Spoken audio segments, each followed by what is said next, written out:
stor applåd för Pamela Anderson.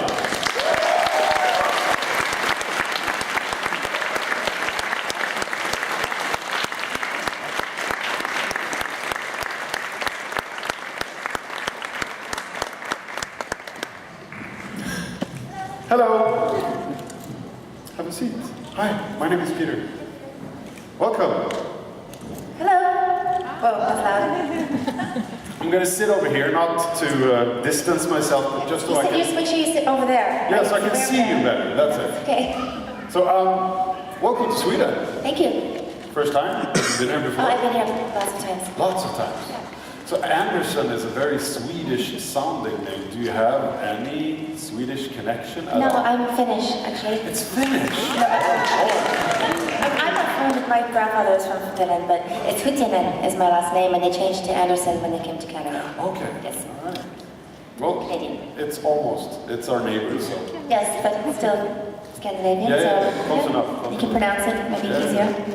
So welcome to Comic Con Stockholm. This is a Comic Con. You've been actually in a little bit of comic-related works. I'm thinking of Barbed Wire, which was a Dark Horse comic. Do people come up to you and want their things signed on these kind of conventions? And Yeah, I think, some people kind of consider me a little bit of a cartoon character too over my life. But Stan, I did Stripperella with Stan Lee. The great Stan Lee, Stan the Lee. man behind every superhero you know. Yes, except for he wanted to have nudity in the cartoon, and I'm the one who said no. Wow. Which is crazy. But no, so that's why we only did one season of that. And but the Barbed Wire was not Stan Lee. That was Dark Horse. Yeah. Yeah, but no, a lot of people bring me Barbed Wire pictures to sign. Baywatch. Yes, Barbed Wire. yeah. Yeah. So the superhero movie genre has really exploded in the last couple of years. Is there something you would be interested to join, like the Marvel universe today? And if so, which character or which characters would you like to? I don't know, I don't think I would. I like action. I mean, I like being physical and I like doing those kind of roles. I love being on Baywatch and being outside and in the ocean. And I think it's more fun to do movies like that. So it could be fun. Because I like to be active and physical. Yeah. And so maybe, but I haven't been doing too much lately. I haven't been doing too many films. I'm just kind of getting my feet wet again, doing short films, doing more kind of avant-garde and fashion films, and seeing if I really want to do this. When my kids were growing up, I didn't have time to go away for any more than 2 or 3 days, and so that kind of ruled out any film work for me. So I stayed doing television so I could be close to my kids. And So you steered away from the big Hollywood thing and tried. I didn't want to be away from my kids. I didn't want nannies to raise my children. I didn't have nannies. I had my mom help me when she could, and I felt like I could, I wanted to be with them more than I wanted to be out running around, making movies. And movies are very, very grueling. It's a different schedule. Like TV, you can go, it's Monday to Friday. You go, it's 9 to 5. It's a real life. So speaking of your kids, there are a lot of kids here. They light up when they see like Spider-Man or Superman. Were your kids? They're pretty grown up, but when they were smaller, were they like into Harry Potter or superheroes or things like that? They're 19 and 21, and I don't think they. I'm sure they loved all the movies everybody else loved, like all the the action films, and the boys, so they want all that kind of stuff. But yeah, I can't think of anyone specific that they were that into. No. Yeah, well, one's an actor, Brandon's an actor, Dylan's a musician. Oh, really? Yeah, so they're in the arts, and it wasn't my choice for them. I wanted them to, but they were great, great students, and they got into great universities, and they could have done whatever they wanted to, but they want to be actors and musicians. And Tommy and I just said, well, it's inevitable, I guess. And they live in LA, and they're both doing really well. So, That's and nice. it's up to them what they want to do with their lives. That's really cool. Yeah. So please come down, ask Pamela some questions. That's why we're here, for you guys to be able to talk to her. So bright, I can't see anybody out there, so I don't even know if anyone's here. There are people here. Yeah, And people are. it's so bright. It's Swedes. We're a little bit shy, So, but we have a gentleman over here. Hello. Hello. Hey, what's your name? My name's Rory. I wouldn't be able to come up here because I was in London one time on a class trip, and I found a Lamborghini that was called the Pamborghini, and it was like centered around you. Would I be able to show you it? The Lamborghini. It was for I did a campaign for somebody that made a pink Lamborghini. Yeah, that's it. Yes, I've seen it. I have it here. I've seen wow, yeah, it's really cool because we were wondering what it was. We were just wandering around. We ran into it. And we thought, wow, what's this? It's misguided. It was a misguided. It was a campaign called Misguided. Oh well, thank you very much. Thank you. Yes. Thank you. And they actually were using rabbit fur. Like, sometimes when you get fake fur coats, it's actually rabbit or dog. And so they actually ended up changing that because they didn't even know. So that was one of the reasons why. Also, so when they say it's fake, it's still some sort of real fur. No, it could be. Yeah. It could be. You just have to. I mean, PETA found out that it was dog or something like this. So anyway, they fixed the problem. But yeah, you have to be careful. These are things that you are very passionate about, right? The Animal rights. Yes. animal rights. You're vegan. Yes.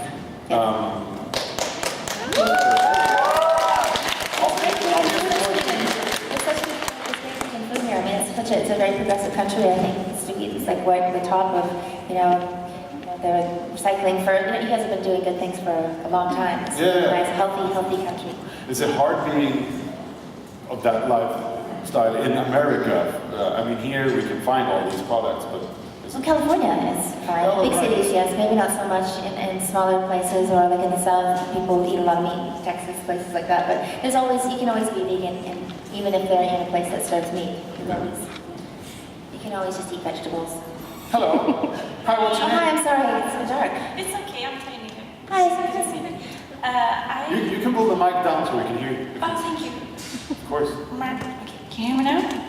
Very Yes. Hi, I really love RuPaul's Drag Race, and I saw that you were a judge on that show.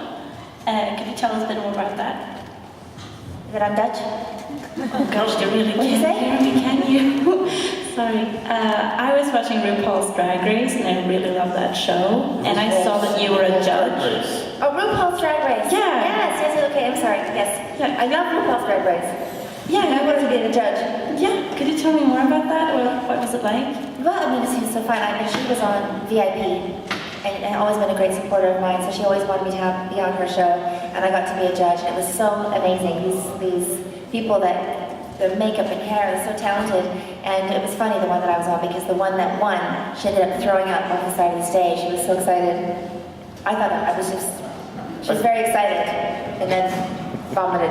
I don't know. I think it has sort of a cult following here in Sweden too. It does? I saw a gentleman the other day with a T-shirt, a RuPaul T-shirt. Yeah, so that's cool. nice. It's very, very nice, and like I said, he was on VIP. Thank you. Thank you. She said Dutch because my mom is Russian, and generations ago to Russian, and she always thought she was Dutch. That's why I thought so was Dutch. Oh. And then she was collecting like wooden shoes and windmills, and then her sister reminded her that we're Russian. So she Through all was the disappointed, kind of, but now she's into being Russian. I don't know. Hello. I thought she said. Hello. Hi, what's your name? Hello. Hey, I'm Maya. Hi, Maya. Hey, I'm very starstruck right now. I'm quite starstruck right now. So. Actually, this is not a question, this is a thank you. You are the first icon against fur. I saw your campaign, and I have been an animal rights activist for a couple of years now, and like 1 year ago, I started my own. Oh, fantastic. Yeah, and Great. thank you, and we have made huge impact on the fur industry in Sweden. We have closed down fur farms and stores, and thank you. Oh, you're welcome. Thank you for all the work you do. Sorry? Yeah, thank you for what you're doing. You have an animal rights group. Yeah, fur is a thing in the past. It's just old. It's becoming more and more popular here in Sweden. And the new fashion, the new furs, they feel like fur. I wore a fake fur here. I just designed a fur lining when I was in Russia, and they are amazing. I make them for Melania Trump. I'm making them for Kim Kardashian, and I'm writing these letters to everybody to stop wearing fur. There's no need to wear it. You can get the same glamour. And Maybe in the being Stone compassionate- Age, yeah. And being Now- compassionate and I think is sexy and more glamorous now. And to be Not here, unfortunately. Yes, but It's very popular. moving on. It's generational. I think in some of these people, they just need to learn more. And I think these people mostly have good hearts, and if they know, then they make different choices. We are really trying. So just keep more awareness. Just keep on doing what you do. Thank you. Thank you. Thanks. Hello. What's your name? My name is Emily, and I actually have a question about veganism, because you were one of the first vegans that I actually came across. And so I was wondering what inspired you to go vegan? Well, I became vegan. I thought I was vegetarian leaving Canada, but as a Canadian, you thought being vegetarian means you still eat fish, because I lived on an island, I lived in Canada. And so I've been variations of vegetarian and vegan my whole life, and I always encourage people to just do the best they can. If they eat less meat, you're still helping the environment and better for your health. And obviously, I became vegetarian and vegan for compassionate reasons, because I was watching Earthlings, and PETA was teaching me so much about the cruelty in slaughterhouses and how kind and how wonderful pigs and chickens and turkeys and cows are, and I've spent so much time doing that. Like at Thanksgiving, I go to this place called Gentle Barn where they rescue farm animals, and you can tickle turkeys and hug them, and they're really funny, and they're just like, oh my gosh, people eat these. They eat them, you wouldn't eat your dog or your cat, so. We have those kind of places here in Sweden called, farm sanctuaries? Yeah, it's Fyra Hågård, right? Yeah. Where you can go. And it's like Arabicko in Austria too, is where I love this place. Förlåt? Är det så? Okay. But once you get to know, I don't know, it's just so it's compassionate reasons, and then, it's habits are hard to break. So I tell people just, I'm a naughty vegan. Every once in a while I'll eat a piece of chocolate. It's, sorry, it's not perfect. You just be the best you can. Instead of, because I think a lot of times activists can be annoying. You can be like, I'm better than you and I'm doing better and you shouldn't do this. I don't think that's effective at all. I think it's just kind of sharing information and telling your friends and bringing awareness, and then making our own personal choices, because everything we do is, we have to just kind of regulate ourselves and what we do and what we feel good about. But it is hard to break a habit. It used to be, I grew up Canadian, so every meal had meat. And so it's been a long journey, and nobody's perfect, so just do the best you can. No, we need to stick together. Yes, it's better for the planet. It's better than driving a hybrid car. Factory farming is one of the leading causes of global warming. So, and just all the energy it takes to refrigerate meat. And I actually, at prison in Arizona, I think this is a great idea. I had them go vegan, and I said if they were vegan for a year, then I would go serve some food at the prison. I ended up doing it, and I talked to the prisoners, and I talked to everybody, and said there's no. The overweight kind of prisoners that were there, they're more normalized the weight. The ones that were thinner were healthier and didn't miss it. And they made their own peanut butter there. It was one of the things they did, and bread and things like that. It really taught them kind of a non-violent way of eating and just a healthier way of being, and they became better people coming out. So I thought we should do that for all the prisons all over the world. Sounds like at least this. Yes. And also to have vegan options in schools. I fought for that. LA Unified School District now has a vegan option. I went and fought for that, but just to have the option is good. Things like that. Just keep on fighting, and doing the best you can. Thank you. Hello, sir. Hi, Pat. Hi. I'm Jonas. I'm curious about your appearance in the Borat movie. How much was staged and was anything improvised now? Well, Sacha Baron Cohen is crazy. I think we love can agree on that. We love him, and I love Ali G. I met him at the Chateau Marmont in Hollywood. He came up to me and he said, do you want to be in a movie with me? Or can I, he wanted to ask me if I could be a part of some really crazy joke. I said, sure, I love you, do what you want with me. And he said, really? Can I follow you around for a couple weeks? I said, okay. So he followed me with the director, and I was doing a TV series called Stacked, and people would say, is that Sacha Baron Cohen in your dressing room? I said, yes, he won't leave me alone. He's just following me around, I don't know what this is about. And then he asked me to be in a film, and he goes, and I really want to have this film be iconic. I want it to be chasing you through the world, looking for you. And I was like, okay. And then, no, we set this up. We did two different endings. The first ending we filmed him. I was married, Kelly Slater and I were marrying our dogs. And he was coming on a floating turtle out of the ocean, and he was playing rock music, and he had an amplifier, and it was in a Speedo, and he was trying to stop the wedding because he thought that Kelly and I were getting married. So anyway, that didn't work out. Okay. So we did that a couple times, and then we went to malls for me signing, and then he put me in the bag. And no, I knew it was coming. We did it in a couple different places, but yeah, I knew. People always say, you didn't know. I'm an actress. Now we know. Yeah. Thank you. Yes, I knew about it. But I still took my jaw. They flung me around in the bag and hit me into a bookcase.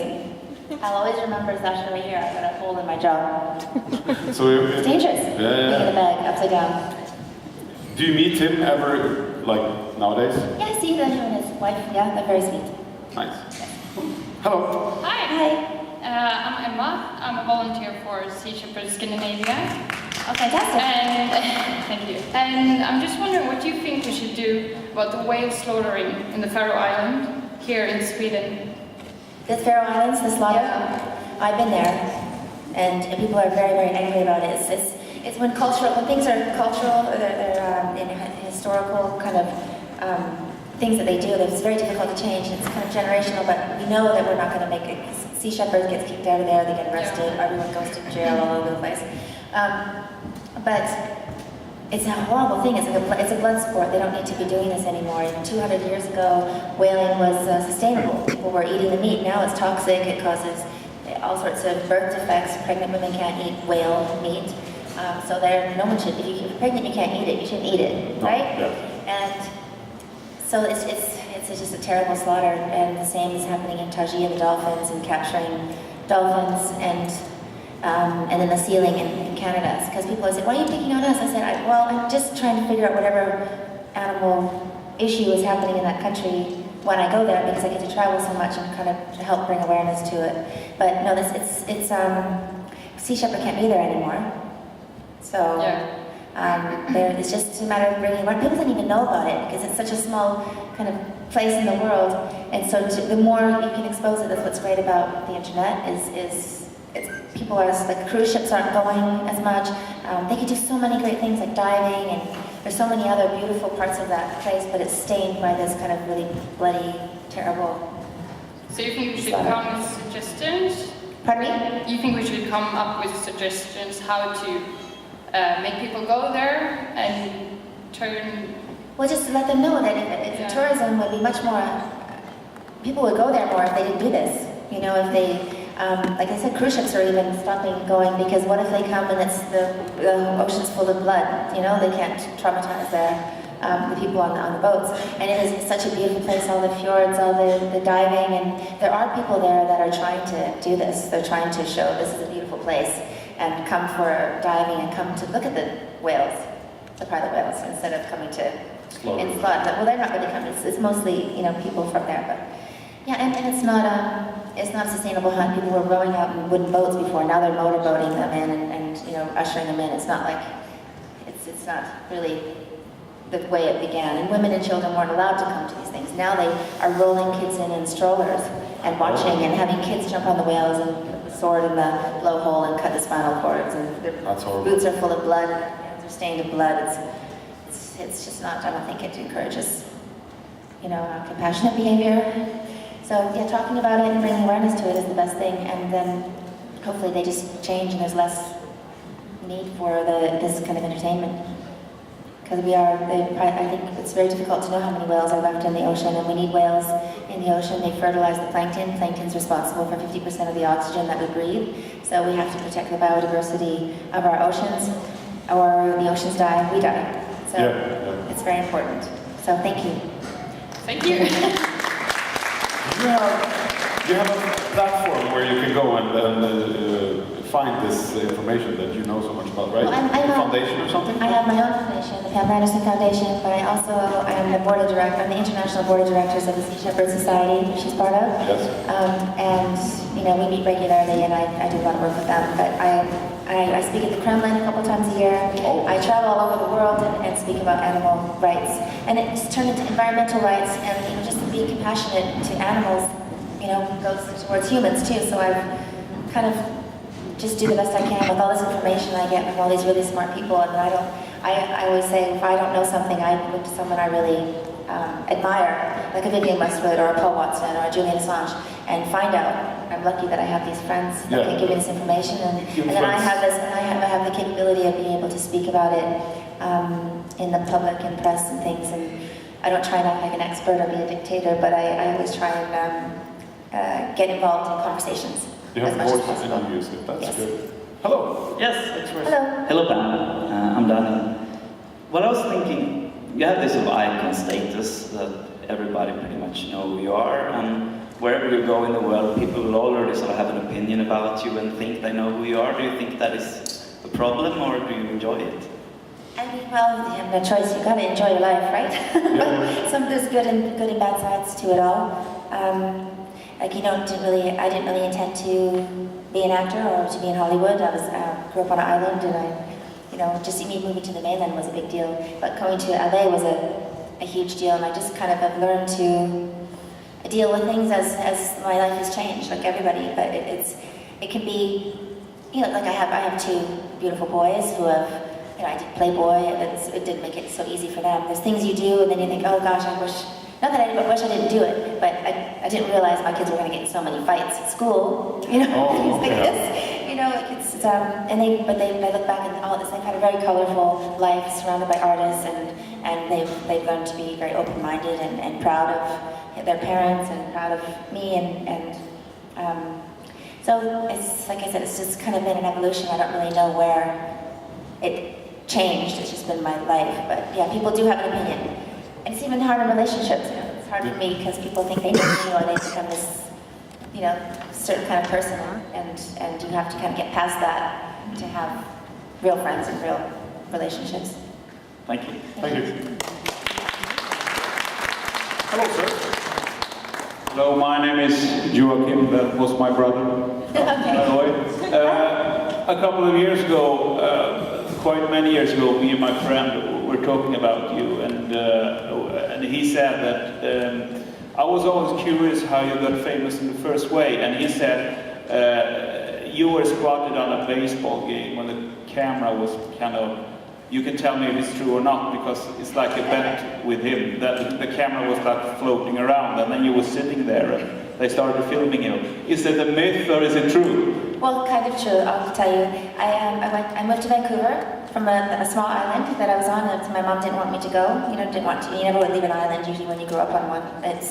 Anyway. So I moved to Vancouver, and my neighbors were beer representatives. So they got free beer and free tickets to a football game, Canadian football game. And so they wanted us to go. I didn't want to go, but the T-shirt and free beer and fun friends, and we went. And then the cameraman zoomed in on me in the audience and put me up on the big screen. I remember sitting there, just looking up, going, oh, I look old. And then I went, oh my God, and they said, stand up. So I stood up, and I had my T-shirt just going, and they had me doing this the whole game on the screen. And then they had Monday Night Football. I was on every commercial, and then I was working at a gym in the tanning salon. I was working, and they said, would you do the ads for my gym? I said, why? Like, why? So then I did that, and then Playboy called, but Playboy was calling me before. I kept saying no. And then I got into a fight with my boyfriend. He was throwing silverware at me, actually, and I was ducking, and the phone rang, and I picked up the phone, and they said, it's Marilyn Grabowski from Playboy. We want to put you on the cover of Playboy, and then we want you to fly you to LA. I'd never been on a plane before. I said, as I was ducking, I said, sure, okay, please. He's going to be better than this. And I ended up going to LA and being on my first cover, October of '89, and then I ended up staying because no one wanted me to go back to the guy throwing silverware at me. Hef was really protective. And I said, okay, I'll stay until I stop working. And then I ended up working and living in LA, but that was the story. Yeah, you're right. That's so it's not a myth. Thank you. It's true. So anyway, yes, I rambled on a little bit, but yeah, that's how it's all started. Have a nice day in Sweden. Thank you.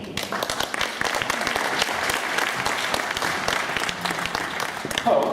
Hi. My name is Morgan, and there was a rumor in 2008 that you went on a date with Michael Jackson. Can you tell me something about it? Michael Jackson? Yeah. Well, he was a big fan of mine, which was very strange to find out. This is so exciting because I thought I was going to marry Michael Jackson. I had his picture on my wall. He was the person that I was madly in love with growing up, and the entire Dallas Cowboys football team. I don't know why. This was my thing. Okay, so anyway, so I thought I was going to marry Michael. I met him with Scott Baio, of all people, in the very beginning, and he just shook my hand and moved on. And I thought, wait, we're supposed to get married. I don't know what happened. There's nothing there. And then, yes, we went to a fashion show, and it was very sweet, very wonderful person. And I don't think any of that terrible stuff is true about him, and I know his daughter really well, Paris. She's actually gone on a few dates with my son, Brandon. Oh. Yes, before. Now she's with somebody else. Okay. But they're good friends. Right. And I just love her. She's such a sweet girl, and devastating to have to deal with those kind of terrible rumors, because he did so much for children and so much for the world, and I think I don't think any of that was true from what I know. And I know a lot of people around him, close. Thank you.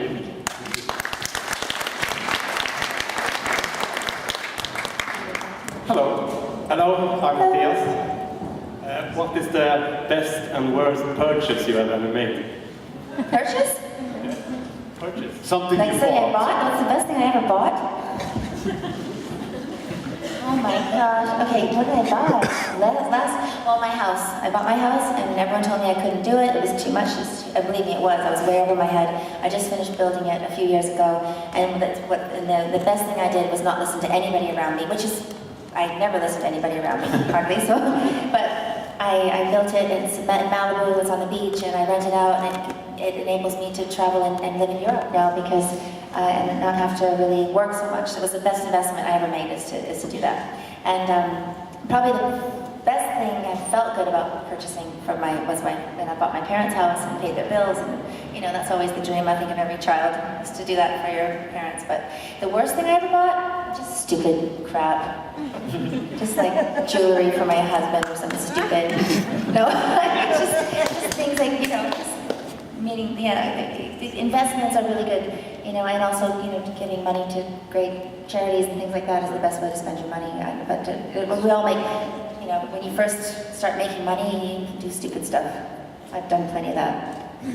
Will you be bringing something home from Sweden? Have you found something Lots of new? chocolate and cookies and stuff. Like, I'm not talking about so many things like this, but from Sweden I haven't done any shopping.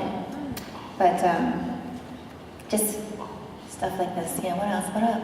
There's candies. You guys are killing me with the candies backstage. The licorice, and it's so good. You like the licorice? I love it. Me too, yeah. Yes, it reminds me of my grandpa had this kind of licorice. So, yeah, bringing a bunch of that home. But I've been eating terribly since I got here, and it's supposed to be like the healthiest, happiest place on earth. Where's my vegetables? Somewhere else. In Finland, maybe. I guess it's a balance. You can have candy if you're vegan. Yeah. Right? Balance enough. Thank you. Hello, sir. Hi, my name is Mary. Well, back to acting. We all got to know you as the Pamela Anderson during your Baywatch career and Baywatch role, and that had logical beginning and logical conclusion. But after that, you started, I guess, to producing and also playing in VIP, which basically ended after 4 years without any logical ending. It just was quitted. So I always was wondering why that happened, because I kind of missed my high school classes because of that shows. Yeah, Baywatch, I had babies, so I ended up stopping there, and I ended up marrying a crazy husband, which I love Tommy dearly, but he was very disruptive. He was causing me a lot of problems. But then I started VIP, which I created with Jonathan Lawton, who created Woman and Under Siege, and we had a really good time doing that. It was just having children and me just kind of getting burnt out, because I was doing film and television at the same time, and then having new babies, and then going through a divorce, and it was just a difficult time for me. So I did as much as I could, and syndication back then was different than it is now. So you actually just had so many, like 100 shows, and then you'd be done. It just, I don't know, it was a different time. Maybe if it was done now, it would be a different kind of rollout. But in that time, I just was kind of burnt out and wanted to be with my kids more than anything. Would you do anything? I'm sorry if I'm butting in. Would you do anything behind the camera, or have you? Well, everyone wants me to do direct. I have friends because I'm very creative, and I would direct short films and do some photography. I shot my son for a magazine not too long ago, and people have been asking me to do more and more of that. Should be fun. It'd be fun. Huh? Yeah, I think I don't know. I still don't know if I'm really an actress. I mean, I never really had an opportunity. I never studied, and my son is studying very hard, and I really have a respect for it. But I love the old films, I love French films, Italian Godard. I would love to do something like that. I'd love to do a European kind of, maybe more cinematic, kind of dramatic kind of film. Something like that. That's how my mind is. I don't really want to do TV, and I'm not interested in doing any more TV or kind of big mass films. Right. Yeah. But, yeah. Don't know. That was actually my next question, and the last one. If you were offered today something like a special guest role in a project like American Horror Story, for example, or something really big like that, would you accept something like that? I have been offered a few things like this, and now that and I really was so kind of stubborn a couple years ago when my kids were, now they're grown and they're doing their own thing, and they're the ones who are saying to me, Mom, do it, go do stuff, go do something, and I just kind of lost interest in it, and I was doing something. I love photographs, I love taking pictures, but I think like there's so much there is great TV now, like in cable, and there could be some possibility of doing something, but I want to do some more kind of dramatic, kind of interesting kind of little short film or something first. We'll see. And I really want to do it here. I want to be here. I want to be in Europe. I want to be in Europe, or do some crazy film in Russia or something. I just kind of want to see where life takes me. I'm just like in that second chapter. My kids are grown. I feel like I'm having a whole second chapter. I thought I'd retire kind of at this time, but I'm feeling very inspired to work and to be busy, because idle time with me is bad, just like a child. I need to work. I need to be busy. Thank you very much. Thank you. Hey, my name is Angela. I wonder, have you ever been pulled over by a cop? Pardon me? Have you ever been pulled over by a cop? By a cop? I have. Speeding? Yeah, like it's speeding once, and then I'm a terrible driver. I'm a terrible driver. I shouldn't drive. I don't drive very much, but when I do, it was funny because I remember my son in the back seat in a car seat, and when the police pulled me over, he just said, "Did you want an autograph?" Because sometimes they just want an autograph and then they let me go. But my son offered an autograph, and he thought it was so cute. I just had to do that, and I didn't get a ticket. Oh, nice. Is that terrible? No. Malibu. Malibu, yeah. That's good. Thank you. Hello, welcome to Stockholm. I do appreciate, my name is Irene. I do appreciate your work for veganism. I have 2 daughters myself who are vegans, but I'd like to connect to the gaming world.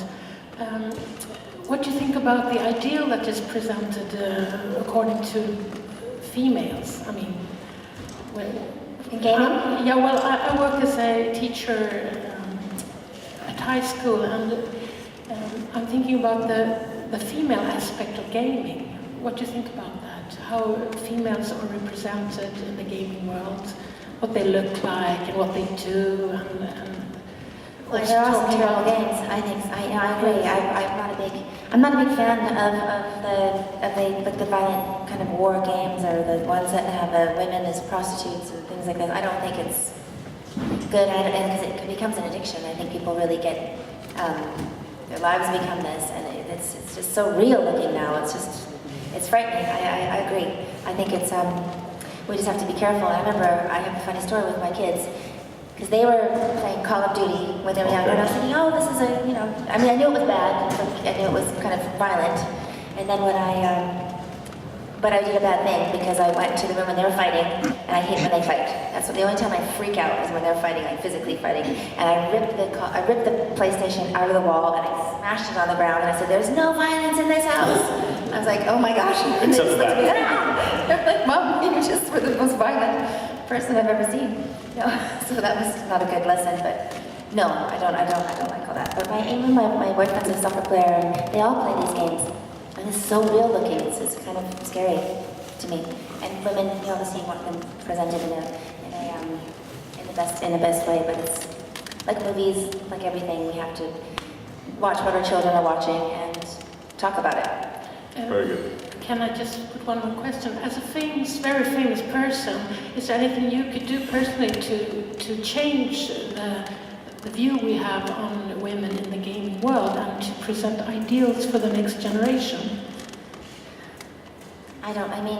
Like I said, I'm not really a fan of gaming. I think it's also it's important to talk on social media and how women's self-worth is really about how many followers I have, how many likes I have, how risque can I be to get this kind of attention, and I worry about young people like that. I think that the gaming world and the people that are responsible for even the social media apps have this kind of false, it's breeding a false sense of security, and it's actually quite dangerous. So I think they should have some responsibility in what we're talking about, and it's also new. this generation of people and girls, and even like I talk about feminism and I talk about Sweden, how it is such a progressive country, and how these young kids are exposed to so much, but then they're expected to behave in such a mature way that they can ruin their lives. So there's these young people trying to learn about, their sexuality and sex with each other and how to treat each other, but they're playing these games and they're watching these films and they're just loaded with all this information, and then these, kids are being falsely accused of rape, or women are not knowing if they've been violated because they're confused, and it's a confusing time. And Sweden's really at the top of this kind of conversation because they're so progressive. So it's really kind of interesting it's an interesting country to be talking about this. It's all connected. Thank you. Yeah, you have to start from the ground up, right? Yeah. Yes, and kids need to talk to their parents, and sometimes in certain cultures it's not as comfortable. You don't talk about these things, but especially when you can get yourself in big trouble by making mistakes.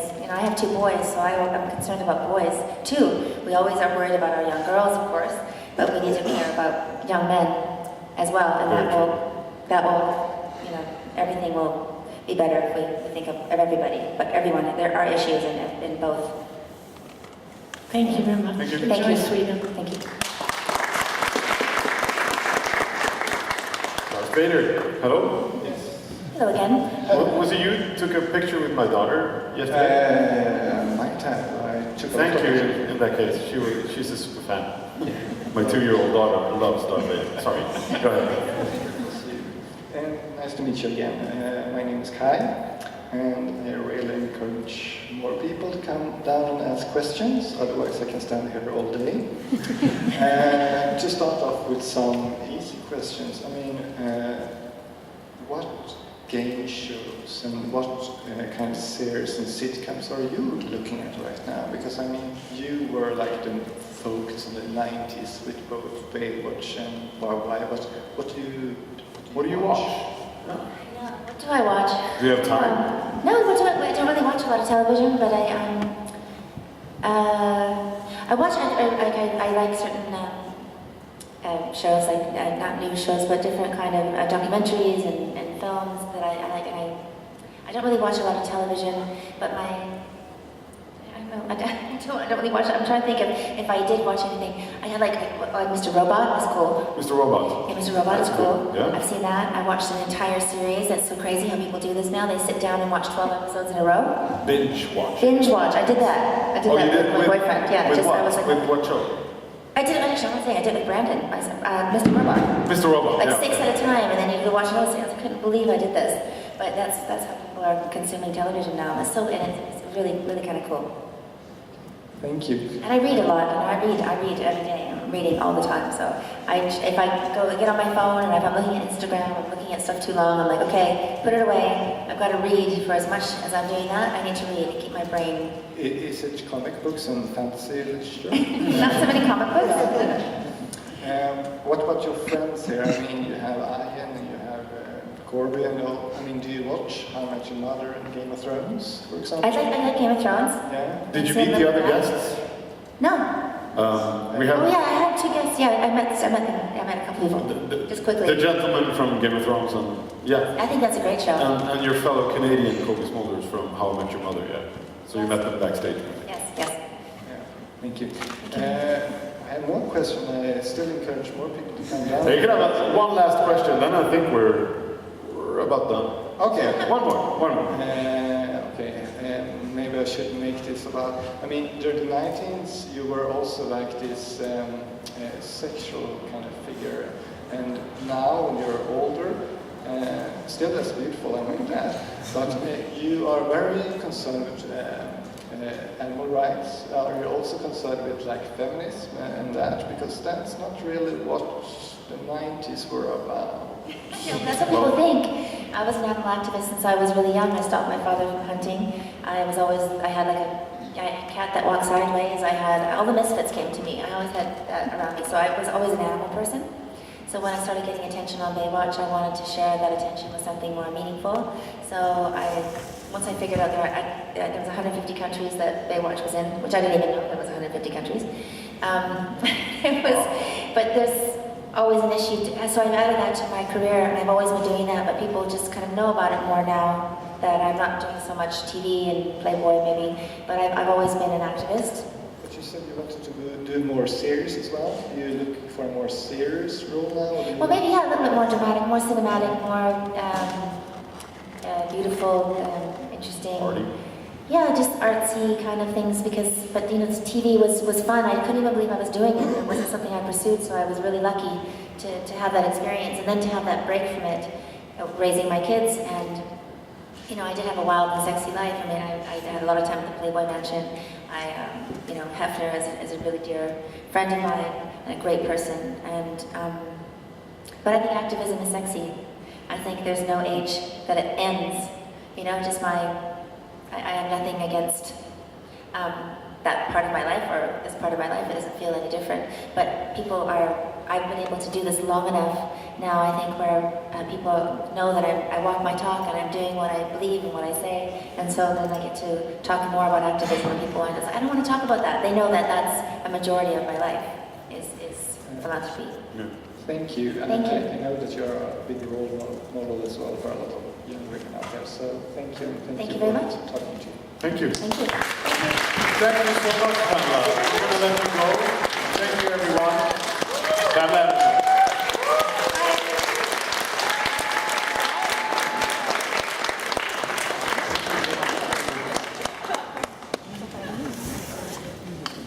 Tack så mycket.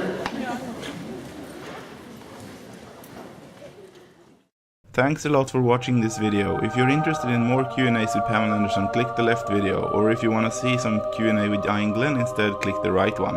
Also, don't forget to check out the Heirloom Cosplay Showcase. That's my gem of the entire expo. See you!